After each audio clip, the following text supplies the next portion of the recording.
with no surprises, just a great big, based on Vanity Fair. And Lulu, except in the West End. in the West End. And Lulu, the pop star who had just done To Sir With Love, was going to be our Becky. The week before we were to open at the theater, Lulu had a marital discourse with her husband and ran away. Peter Who was one of the Bee Gees? One of the Bee Gees. Oh. And Peter Coe, who was going to direct it at the theater, called me up one morning in that wonderful upper British class accent. Mildred, no actress has ever run away from me before.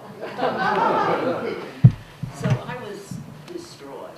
The whole thing was canceled. The whole thing was canceled with lawsuits. They couldn't replace her. Couldn't replace her in a week, and there were, I remember, £60,000 that the producer had given the theater, a lawsuit, headlines. I mean, it was horrendous. I immediately ran home to the drama bookshop. Back in New York. Back in New York, to get on the horse again. I couldn't stand to find something to do. And while I was talking to the owner, 3 beautiful 22-year-old young people walked into the theater. Oh, pause 1 second, remember where you are. We have people coming on stage. Good. Sam Cohen, ladies and gentlemen.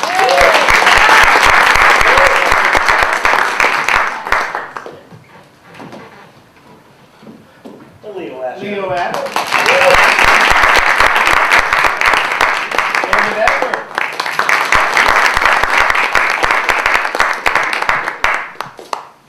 The boys get dressed fast. Thank you. So, 3 22-year-old beautiful people. 2 girls, Marion McCory, and this other girl, and a tall gentleman named Robert Allen Ackerman. Walked into the Susan drama Jackson. workshop.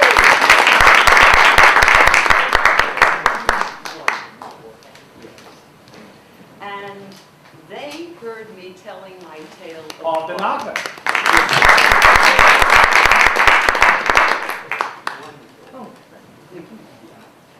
This tale of woe, and immediately Robert came over to me very obsequiously and said, Mildred Kayden, will you please do us a favor?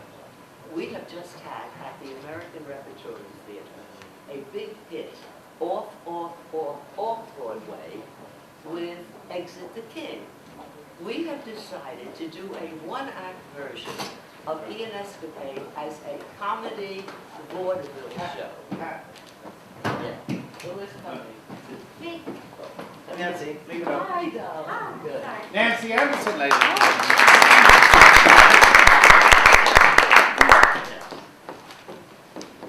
Would you please write 2 songs, and we will do it as a 1-act, along with Arabelle's Picnic on a Battlefield, at our little theater, which is a mortuary chapel during the day, and a theater at night. And I said, I'll do it. I wrote 2 songs, the first one of which, he's the one who sang, Je suis prêt. This one. And we wrote Madeleine. Good Paul, thanks. And we did it at the mortuary chapel. We got underground rave reviews. So 2 producers came along and said, we're now going to elevate the show from underground to middle ground, which was the Cherry Lane Theater. So we developed a whole 2-act version of Ionescopade, and thank God the New York Times raved. What did they call it, Jim? Toulouse-Lautrec version of House of Pop. Then the money came, and Roger Ailes. Chris McGovern, ladies and gentlemen. Yes. And Roger Ailes and Kermit Blumgeist, who were the 2 big. Can you imagine Roger Ailes producing Yes, this? yes. And the 2 of them produced a very fancy version of Ionescopade at the Theater 4. We didn't get the same great reviews at Theater 4. I think we were too peculiar for Broadway. If, you know, I mean, We this still is are. At any rate, we ran, but not in the way that we expected. So we ran a year in New York altogether. Then it went to L.A., and I met the love of my life. Where is Bill Castellino? Who directed it, and I met him in L.A., and we had great fun doing it in Los Angeles. And that was 1981. It ran almost a year there, Yeah. too. And then, thank God, from there on, it has gone on in other versions. My next meeting with Bill, I decided to do an Ionesco festival in Washington, D.C. I felt that by 95, people were beginning to forget how really great he was. And I had met him, spoken to him, lived in his, not his apartment, but his workshop apartment. And I just felt that there was a message here that with Ionesco wasn't specific. It wasn't immediate publicity. It was human, and it would go on forever. Whatever he was writing, it wasn't political. So we then did an Ionesco festival. I got all of the theaters in Washington to do one of his plays, and the embassies participated, and his daughter Marie Louise Ionesco came to see it, and we had a wonderful time, and that's when Bill directed it again. But I must say, with the Brussels, with the London production, with the Hague production, and all, we've had them, to me, there's something very magical and almost mystical about what's happening here. And this is from the bottom of my heart. There's something individual about each of these actors, for me, that goes deeper than what I wrote. No one intended.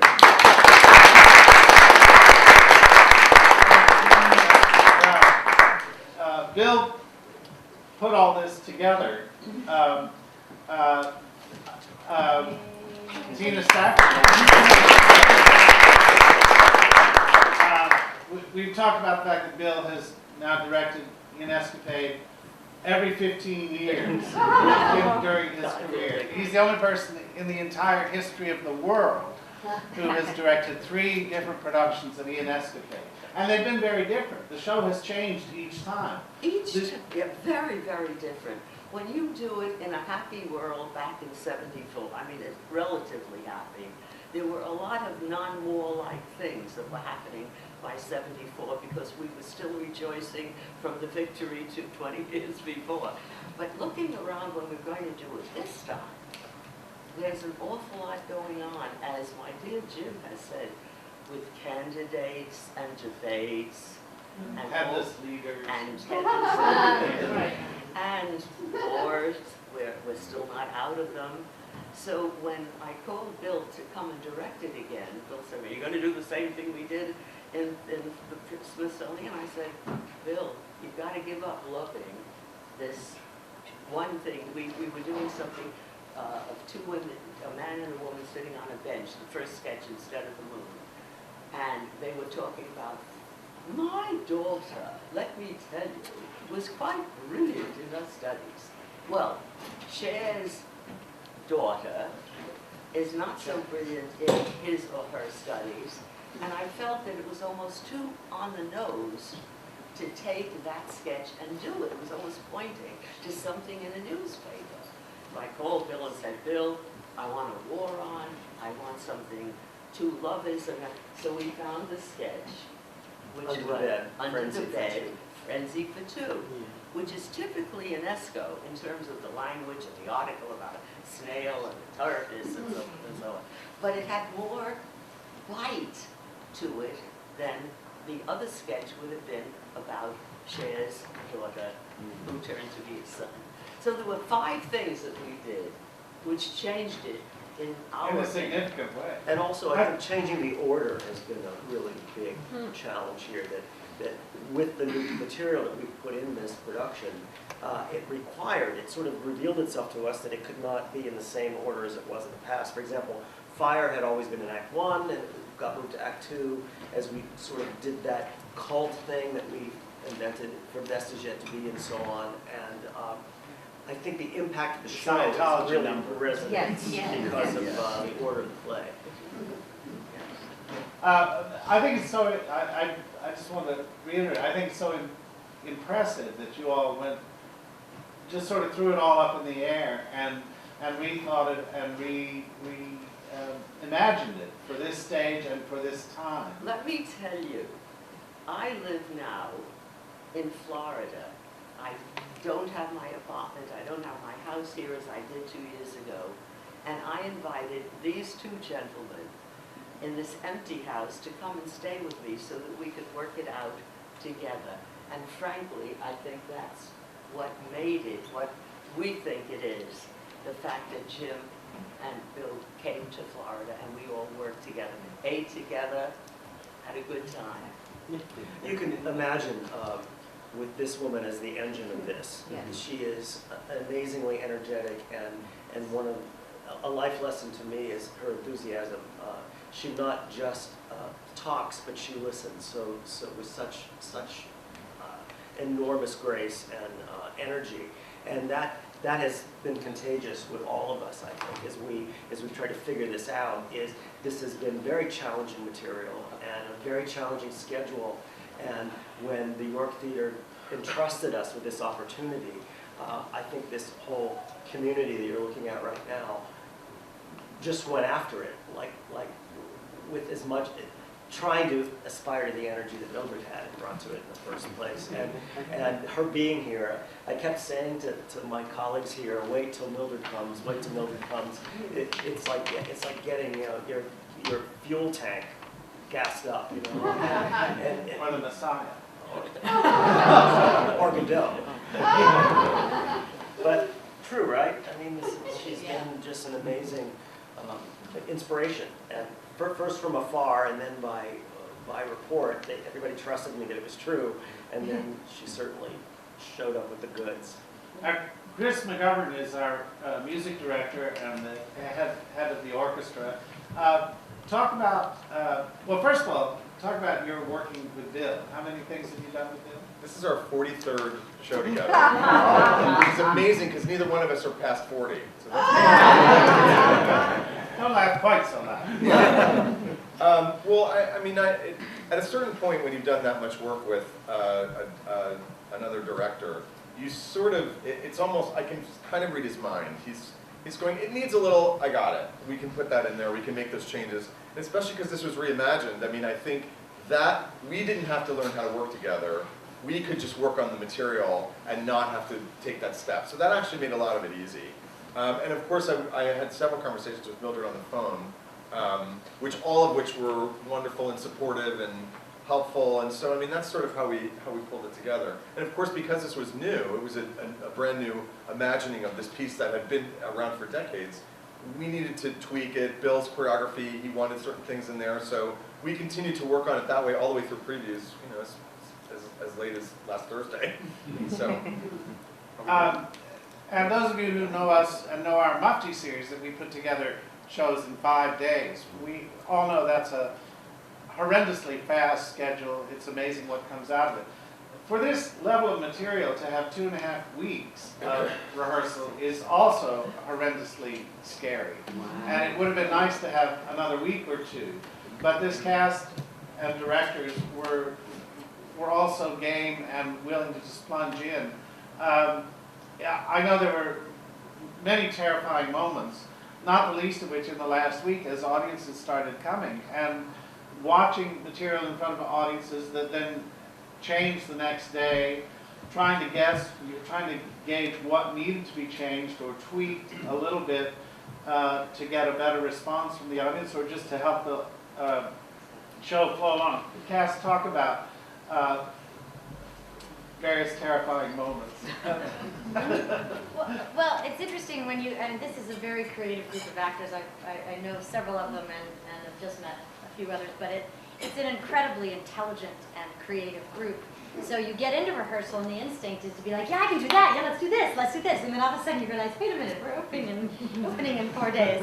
And so we definitely threw in as much as we could. And I was talking to Bill in the elevator once and I was like, to a certain degree, we just had to get the framework up. because we only had 2.5 weeks. There's an enormous amount of text analysis, some of which we were able to do and some of which we had to sort of, say, yeah, okay. And then we just got the framework up and looked at it, and we realized we have to wait and see what the audience says.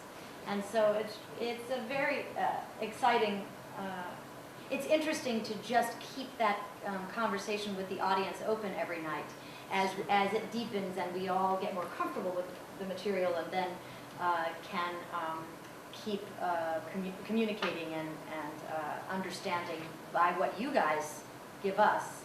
We understand more what we are giving you, or what we need to give you, or what we don't need to give you. It's interesting, I think, how one night one of these numbers will just tickle the bones of an audience and they'll just howl through it, and another night they won't. And that's no gauge of appreciation. It's just a gauge of what that conversation was at that given night.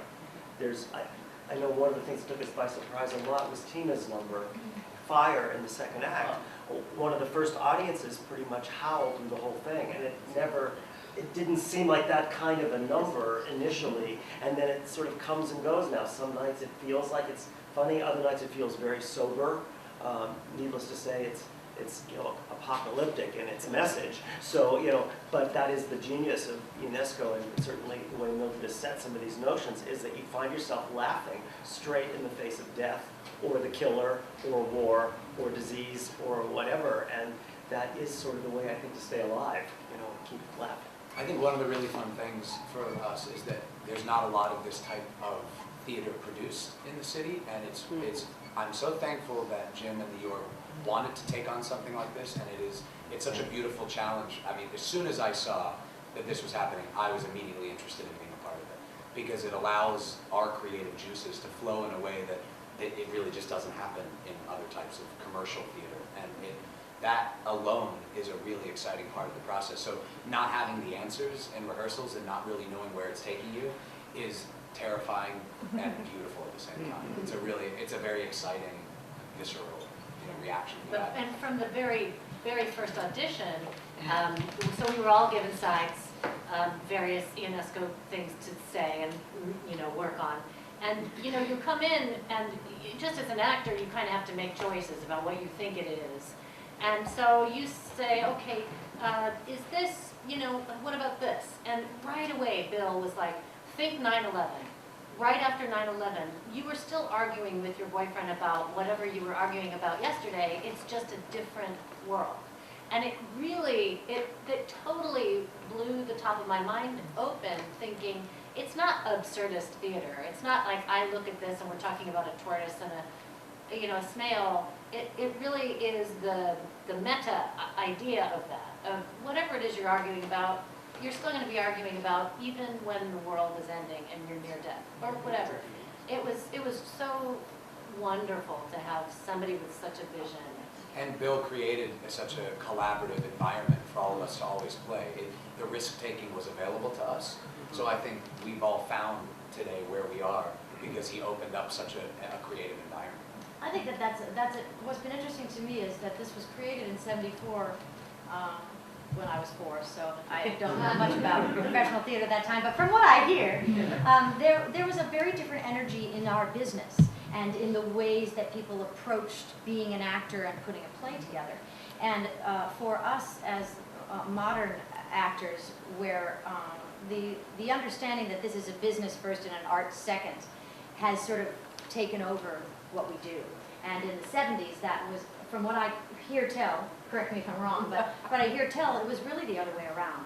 And so I think it was a real leap of faith for us to, especially in the musical theater, to understand that collaborative effort and understand that sort of like, well, just throw it in. Does it mix? I don't know.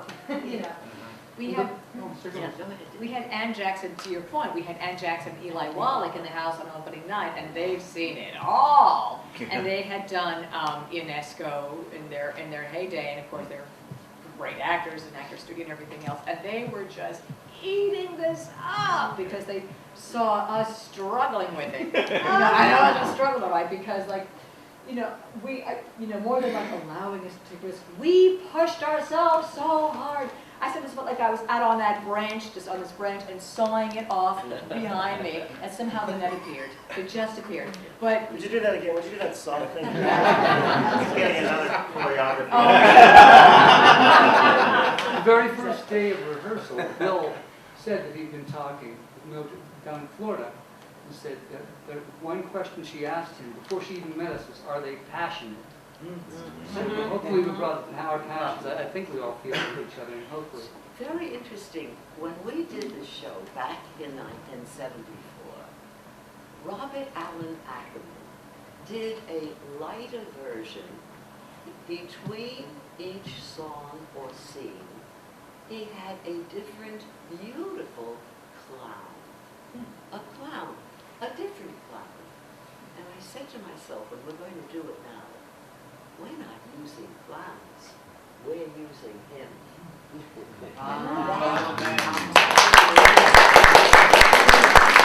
That for me is what ties this entire thing into an emotional experience that you can't forget. And that was a bigger cast, wasn't it, Bill?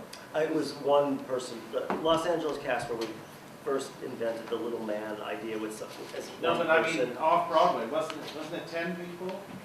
Oh, was it in '74? No, it was just 7. Yeah. Oh, We okay. had one extra in LA. We had 8 Yeah, in LA. 8 in LA, but no. But that really makes, for me, all the difference. Absolutely, it ties it together in a wonderful And way. it emotionally is tighter because of that. It ties together all of these things that happen. And you feel you're getting to know Ionesco himself, the character behind the creative process. He's sort of a Frankenstein in our telling of it, in a way, in that you can see by what we've invented that he invents these characters that seem to be out of his control. And I think one of the things that we're trying to expose is the notion that, art, we refer to it as a gift. You're a gifted person, or you bring your gifts to the theater, and to me that means you don't really own it. It's been gifted to you, and our job is to gift it further. And I think in the Ionesco metaphor, he's inventing these things that are bigger than he could imagine them being. And in a way, his ego gets separated from them as they take on their own life. And in our play, actually turn on him. And I think it's interesting in Nancy's song, Flying, it sort of brings it full circle, where the character dressed identically as he comments on how close to the sun he has flown and how he's falling. And that, to me, is the whole emotional hook of the night. As artists, that we do what we can to open ourselves up and try to allow things to move through us to an audience. Sometimes it's in our control, often it is not, and it's always inexplicable. You study your whole life and craft your whole life in order to be able to do things, and then the real stuff that you do has nothing to do with that. It's magic. And it is mystical, I think, at least from my point of view, and that's certainly what I think part of what we're trying to say about the journey of an artist in the character of the little man. I'm curious, did Oh, that don't play any speak. you guys?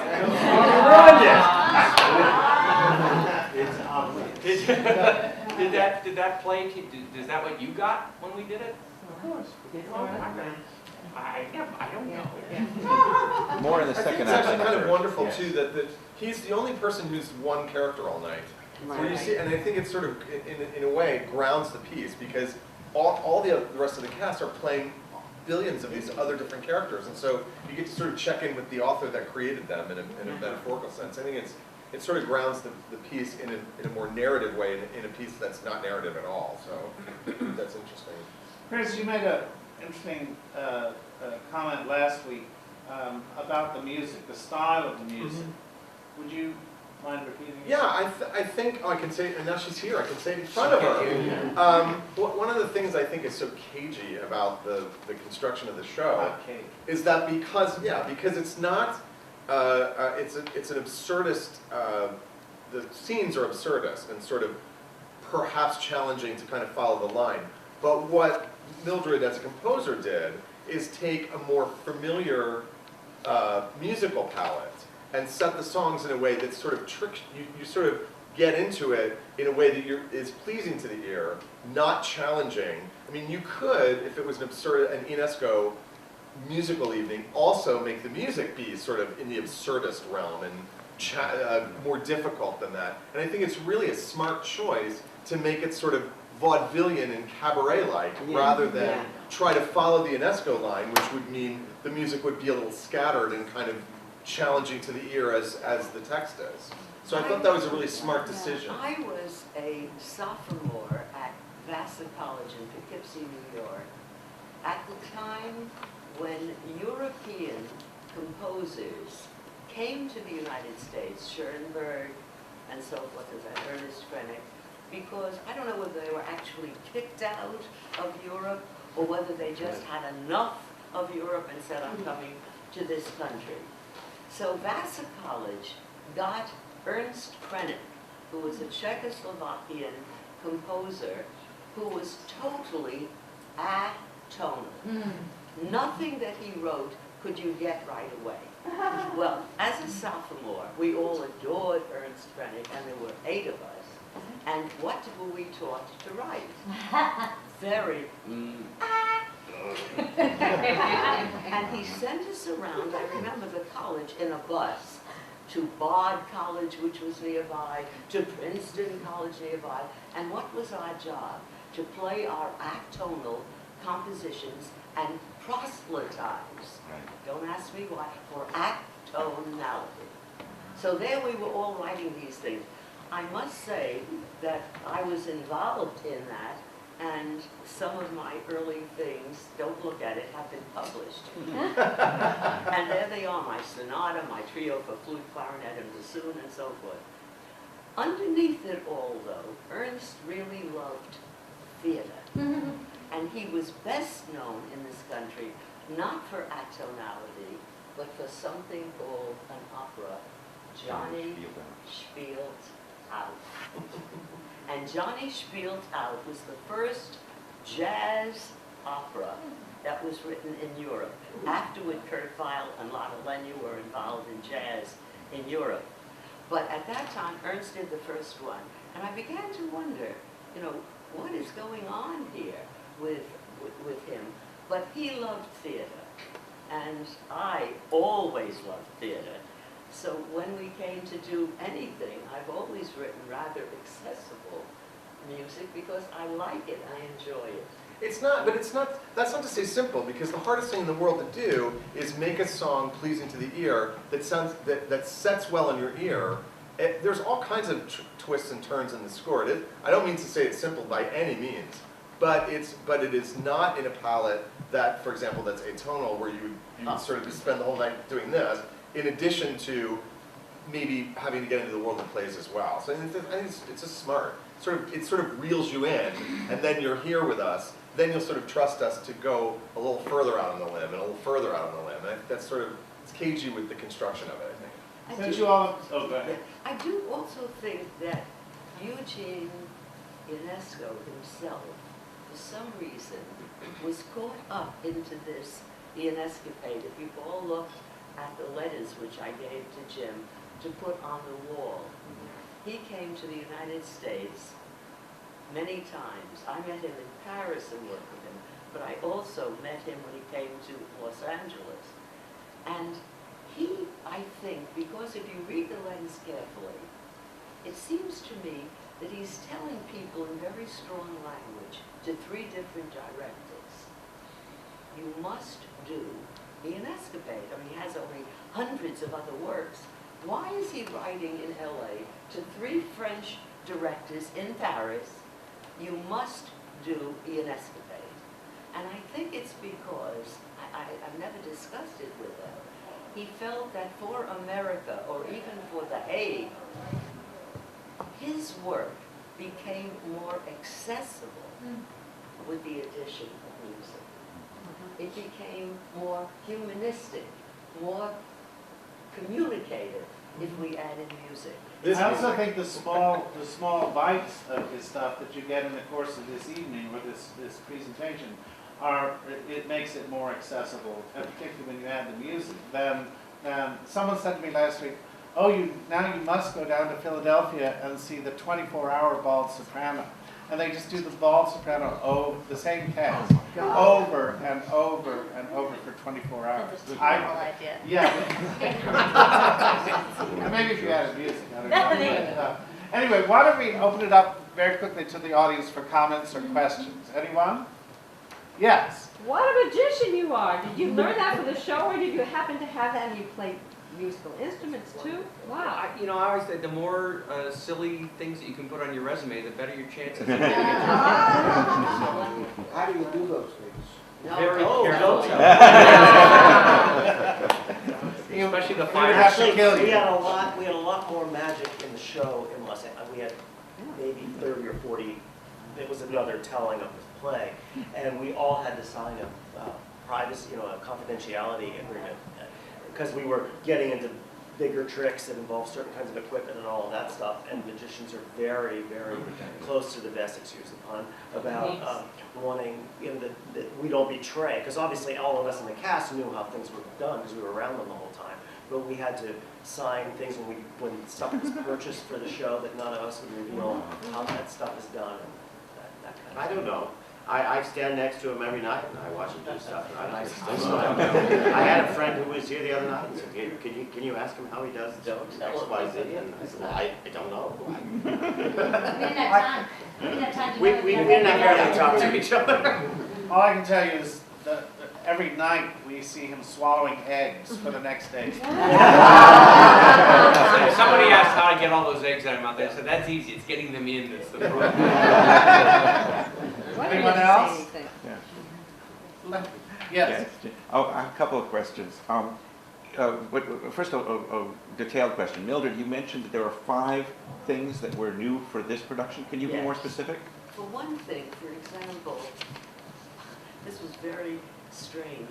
The ballerina in '74, Prima, came from Russia in part of a cultural exchange. They always sent their people to the United States to become culturally in part of our culture. In the New York Times 4 weeks ago, there was a male, I don't think I can call him ballerina, can I? A male. Ballerino. Male ballet Ballerino. A ballerina. Who, on the front page of the Times, is going to Russia, not the Soviet Union, to become better, which is exactly the opposite of what happened then. Because we were going, they were coming here, now we're sending them there. So I did change the ballerina. She's just a crazy schizophrenic ballerina. And she doesn't have to be a Russian ballerina. She's part of the Watsons. Or even a ballerina in my case. That was one thing you changed, and the Frenzy for 2 was another? Voyages and Frenzy for 2 are new to this the sketch about the moon. And the Killer, we did not do in LA, but we did in DC. So that's another change. And the song that's at the end of Act 1, the hurrah about the headless leader, that's a new song. That's a new song. Mildred wrote. Wow, Great. wonderful. Yeah. I had another question. Yeah. Actually, a comment. You were asking if it was clear and it was coherent. I think the second act was a lot clearer and more flowing from one thing into another. The first act was a little disjointed. I'm not quite sure. It's because of the Watsons. Because you get into the Watsons You're with right. 5 songs in a row that you don't have to Nothing- change gears. nothing. It's the same family, you've met the people, and we've discussed a lot about the pros and cons of something that would have the same sort of impact in the first act, but you wouldn't want to, there's something great about all the different things in the first act, although the conversation goes on about how We to still, make the show. yeah. What's exciting is the work that has been done in the course of previews, in the course of final rehearsals, that has evened out the 2 acts. It started out, there was a significant difference in effect from the 2, but slowly Act 1 has come up to the level of Act 2 in a much better way. And I said to someone, I don't know, in the last several days, something about Act 1, there might still be something to fiddle with in Act One, and this person said, no, don't change it. I like Act One far better than Act Two. So yeah. That kind of stuff. What's also interesting is Bill and I, along with everyone involved, have gone through great ups and downs in the course of the previews. A performance is just through the roof in reaction, and then another one that just sort of sat there, seemingly. And we had to realize that the audience wasn't with it. They were just a more thoughtful audience, not as demonstrative, not whooping and all that. But people would come out from one of these quiet performances and say, this is wonderful, I'm going to tell my friends. So it was getting used to the fact that it has a lot to do with the audience and how the audience accepts it and how the audience reacts to it. But what is neat to me, we had our opening night Thursday, packed house, loving everything. I mean, you couldn't ask for a better experience.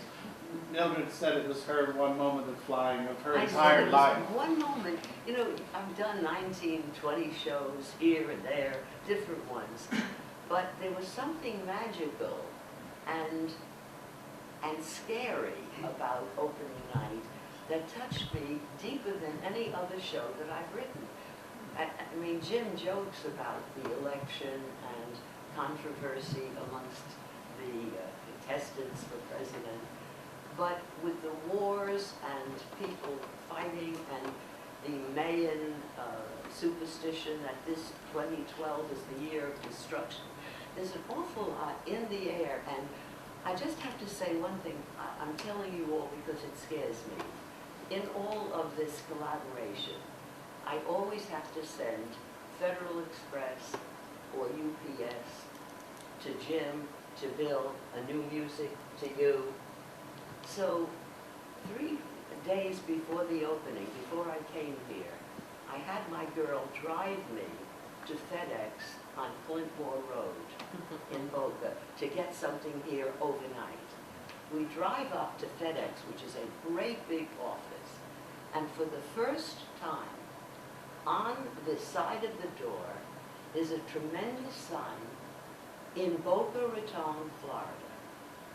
Do not bring your guns into this office. Oh my God. Frankly, people here, I don't know what's going on. In Boca Raton, do not bring your guns. Is this the Wild West? Is something happening? Where are we getting so many guns that FedEx would tell you, don't bring your gun into this office? Yeah. Yeah. So what I'm saying is, we are all living in a wonderful time, but also a scary time. Yeah. And therefore, I have the feeling for all of us that we have got to try to make it better and dispel these horrible things that are happening. So I just wanted the point I was leading up to, how exciting opening night was. To me, the most exciting 2 performances are the 2 that have happened since opening night, today and last night. Right. With small houses, the word is getting out, the word of mouth is great. We've gotten some great reviews. Check out the Huffington Post. Check out the Huffington Post, Associated Press. But anyway, word is getting out. But to watch this cast do this show in front of 2 small houses, the houses were really loving the show, and the cast was really connecting with them, and it didn't matter that the houses were small. Because I'd spent a week saying to our staff, if we have small houses, I don't know what we're going to do, because I just don't think the show will play with not enough people in the house. And it shows it does work, and that you all have gotten so confident, and are getting confident with the material, that you make it work no matter what. You know that it works, and you know that there are people who will send back love across the footlights. Yes? I love the Bobby Watson scenes because we read them in high school. We did it in high school and it brought it to life. It really did. And I gotta say, this is a fabulous, fabulous mix of people on the stage. And you bring this very, very intellectual word parsing to life.